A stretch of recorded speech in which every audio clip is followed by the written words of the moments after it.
স্বাধীনতার স্থপতি বঙ্গবন্ধু শেখ মুজিবুর রহমান ৭ই মার্চের ভাষণ দিয়েছিলেন রেসকোর্সের ময়দানে। ওই ভাষণ আজও কানে বাজে, ঠিক কিনা?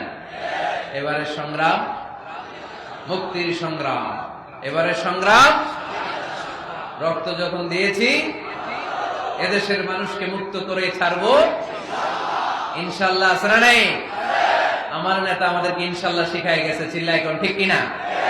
এজন্য ইনশাল্লাহর বিরুদ্ধে যদি কেউ কথা বলে ওর সাথে আমাদের কোনো সম্পর্ক নাই, ঠিক কিনা? কিন্তু আর আমার বুকের পর গুলি চালাবার চেষ্টা করো না, ভালো হবে না। 7 কোটি মানুষকে তাবা রাখতে পারবো না। আমরা যখন মরতে শিখেছি তখন কেউ আমাদের দবাতে পারবে না। যে পর্যন্ত আমার এই দেশের মুক্তি না হবে, খাজনা ট্যাক্স বন্ধ করে দেওয়া হলো, কেউ দেবে না। তবে অনুরোধ করছি, আপনারা আমাদের ভাই, আপনারা দেশকে একেবারে জাহান্নামে ধ্বংস করে দিয়েন না। জীবনে আর কোনদিন আপনাদের মুখ দেখা দেখি হবে না।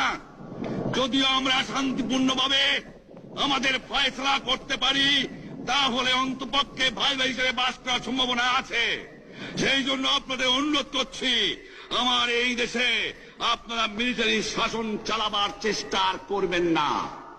দ্বিতীয় কথা, প্রত্যেক গ্রামে, প্রত্যেক মহল্লায়, প্রত্যেক ইউনিয়নে, প্রত্যেক সাব ডিভিশনে আওয়ামী লীগের নেতৃত্বে সংগ্রাম পরিষদ গড়ে তোলো এবং তোমাদের যা কিছু আছে তাই নিয়ে প্রস্তুত থাকো।